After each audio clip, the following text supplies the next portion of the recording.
Friends, मैं आपका host Mukesh Sinha. Friends, आज मैं बात करता हूँ एंग्जाइटी से रिलेटेड साइकोसोमेटिक डिसऑर्डर्स पे।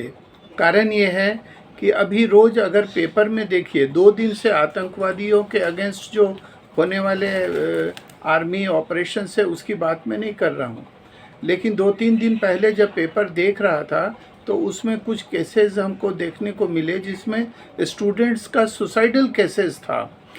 अगर आप इंजीनियरिंग कर रहे हैं, मेडिकल कर रहे हैं या उसकी तैयारी कर रहे हैं या +2 या 10 का एग्ज़ाम दे रहे हैं और उसमें आपको मनचाहा सफलता नहीं मिलने की आशा है, तो इसका अर्थ ये नहीं है कि आप एंग्जाइटी में आ जाएं और सुसाइडल तक पहुंच जाएं। राइट। तो आज मैं बात करूंगा जो एंग्जाइटी होता है उसका सोमेटिक डिसऑर्डर्स क्या होता है, जिसमें सबसे पहला है ब्रेन फॉगिंग। ब्रेन फॉगिंग एक ऐसा साइकोलॉजिकल स्टेट ऑफ माइंड है जो स्टूडेंट्स तैयारियां कर रहे हैं या जॉब के लिए प्रिपरेशन कर रहे हैं और लगातार कोशिश के बाद सफलता नहीं मिल रही है, तो ऐसे लोगों के लिए ही ये टर्म यूज़ होता है, ब्रेन फॉगिंग। ब्रेन फॉगिंग के कारण अब होता क्या है, आपको अपने परिवेश के बारे में जानकारी नहीं है, अपने विषय पे ध्यान देने में कठिनाई हो रही है, या फिर आप को सब्जेक्ट रिकॉल करने में दिक्कत हो रहा है, आपकी अंडरस्टैंडिंग ख़त्म हो रही है, या फिर मेमोरी लॉस हो रहा है, या आप फोकस नहीं कर पा रहे हो अपने पढ़ाई पे या प्रिपरेशंस पे, तो इसको ब्रेन फॉगिंग बोलते हैं। अब ब्रेन फॉगिंग क्या है, इसका कॉग्निटिव इफ़ेक्ट बहुत ज़बरदस्त होता है।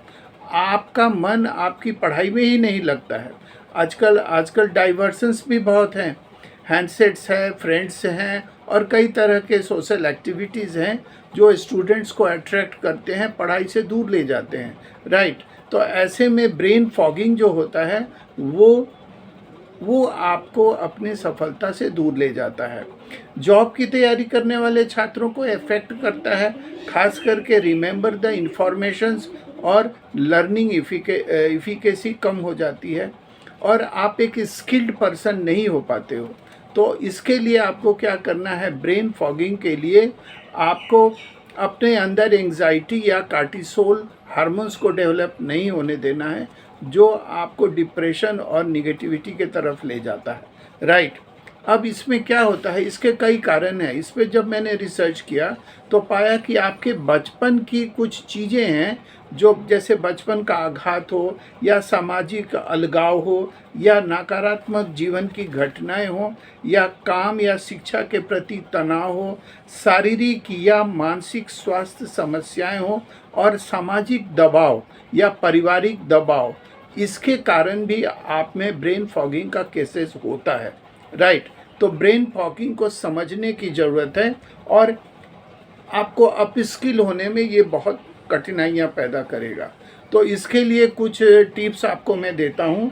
सबसे पहले तो अपने डाइट को कंट्रोल कीजिए, मतलब एक हेल्दी डाइट लीजिए। और हेल्दी डाइट क्या होता है ये आपको समझाने की ज़रूरत नहीं है, जिसमें फ़ैट होता है, कार्ब्स होता है, प्रोटीन होता है, विटामिन्स और मिनरल्स होता है। ये कैसे आप बैलेंस वे में लेंगे एज ए स्टूडेंट, तो आपके एक हेल्दी बॉडी माइंड हो सकता है।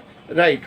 और साइकोलॉजिस्टों ने इसमें एक सुझाव दिया, 3.3.3 का एक फार्मूला यूज़ करने को बोला कि आपको फोकस करना है। इस एंग्जाइटी की टेक्नोलॉजी से आप ब्रेन फॉगिंग से उबार पाओगे। कैसे? आपको करना क्या है कि किसी भी 3 ऑब्जेक्ट्स पे कंसंट्रेट करना है। 3 ऑब्जेक्ट्स पे कंसंट्रेट करना है फॉर 5 to 10 मिनट्स। उसके बाद 3 साउंड्स पे कंसंट्रेट करना है 5 to 10 मिनट्स। उसके बाद किसी 3 बॉडी पार्ट्स पे कंसंट्रेट करना है 5 to 10 मिनट्स। इस टेक्निक्स को बोलते हैं 3.3.3 टेक्निक्स ऑफ ब्रेन फॉगिंग। आप ब्रेन फॉगिंग से निजात पा जाओगे।